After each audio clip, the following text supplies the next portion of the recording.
So Malcolm X warned us about Fat Joe. You're gonna get what that means. That's kind of an odd. It's sort of a weird pairing, Malcolm X and Fat Joe.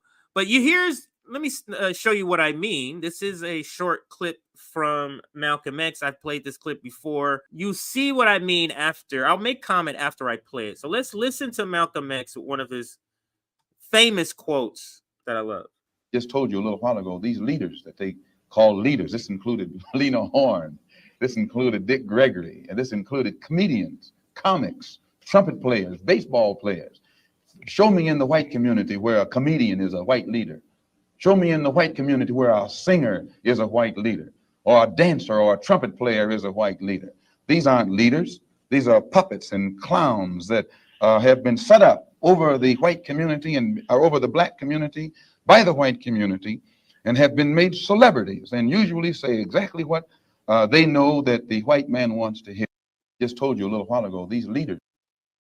He says, where do you see in the white community that entertainers are uplifted as some sort of community leaders? But you see that all the time in communities of color.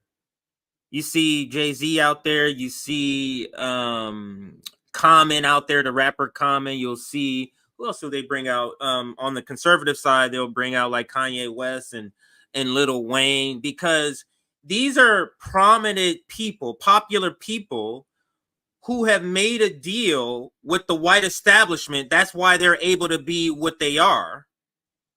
And so the white establishment sort of feels comfortable enough to bring them and say, hey, you are the voice of black people. You are the voice of people of color. You are a voice of this said marginalized group.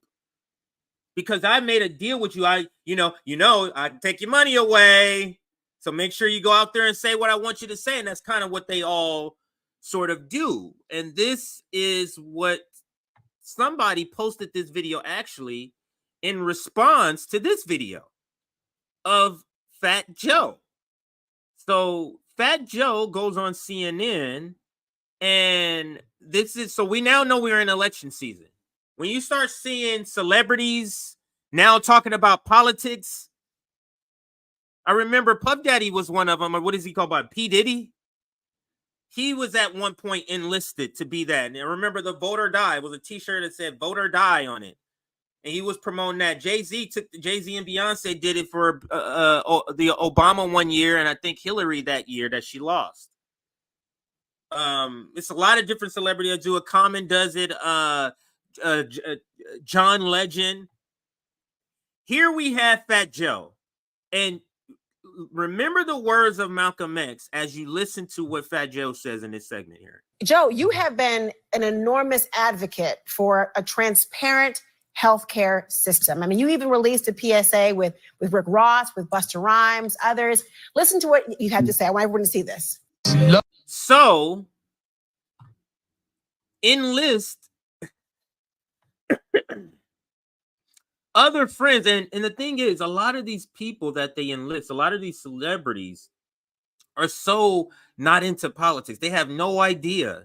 So they just kind of fall for whatever the establishment line, and then they go with the blue team because, hey, that's where I see a couple of Latinos. That's where I see at least black people. That's where I see people that look like me. So that must be the side I must be on. That's as deep as their analysis. So let's listen. And Fat Joe's going to give it away. He's going to say a particular phrase, and I'll stop the video and you'll know what I mean when he says it. Love our nurses. And we need our doctors. But hospitals and insurers rigging a system to make profits off of people that's in struggle is unforgivable. We demand prices and transparency in healthcare. How? To the patients. First of all, you got the best beard of everyone we just saw. I'm just saying for a second there. Don't tell them. You see it. You see it. I see it. But you have been passionate about this. I'm wondering, given that, are you optimistic coming out of the address last night that at least that portion will be met? Well, I know that's what I was doing there, going for healthcare transparency. Over 100 million Americans are in debt due to hospital prices. And so I was over there and I was mingling with everybody. So, I'm a diehard Democrat. I'm a diehard Democrat. That's what he just said. He said he's a diehard Democrat. So what exactly do you, if you had to assume, what would you assume he's here to do? You have, on one hand, you have a mildly progressive topic, Medicare or healthcare. This is not Medicare for all. They're just talking about healthcare and the cost of healthcare. And then you have the Democratic Party. Would you say this is going to lead somewhere?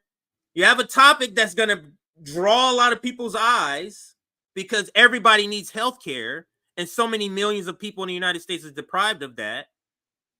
And then you have the Democratic Party. If you're a person of color who admires Fat Joe, who looks up to Method Man, who was in the video, because I like Method Man, who else is, who looks up to Rick Ross, you listen to his music, these people will catch your attention. Oh, well, Rick Ross said, and Method Man said, you know.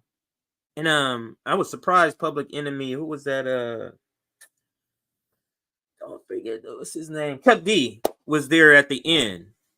That one was a little bit surprising to see him. I thought he would see this. Now, I don't know if these are two separate things, meaning the organization is not non-political, so it's just strictly trying to get a lower cost for healthcare. I mean, I don't know enough about it to critique it in that way.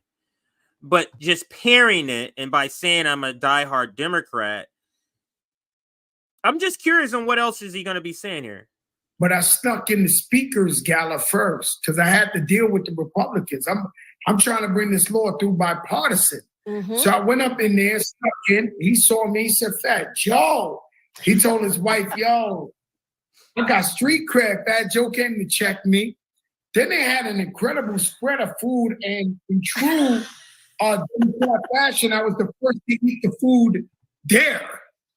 And then I talked to everybody about healthcare transparency on the Republican side.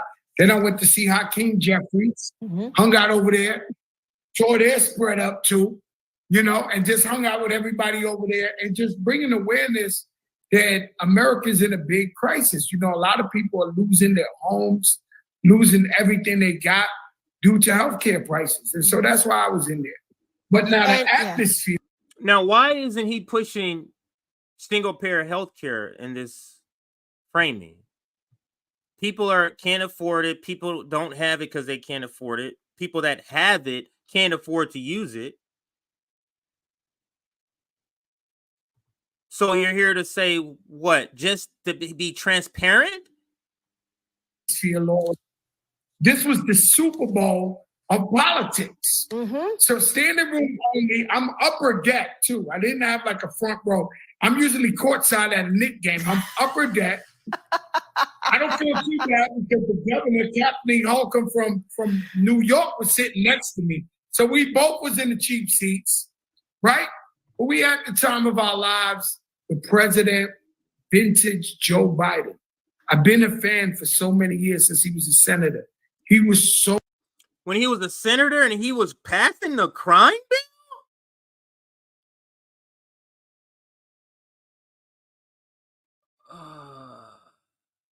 Now, do I need to go back to the Malcolm X video? How did he refer to them? He said, these are puppets. Clowns. Puppets in the sense of they're being told what to say. And I think Malcolm X expressed that too later on in the quote. So sharp. He hit every point he had to hit. He was flawless. He was comedic in a way. The whole thing's theater. So you got him making his points. You got the vice president, my girl, Kamala Harris. She's cheering. Rappers hang out with prosecutors now? That's what happens? That's new. Back in my day, that didn't happen. Back when I when I stayed off of the train tracks by Martin Luther King Hospital, what we call Killer King.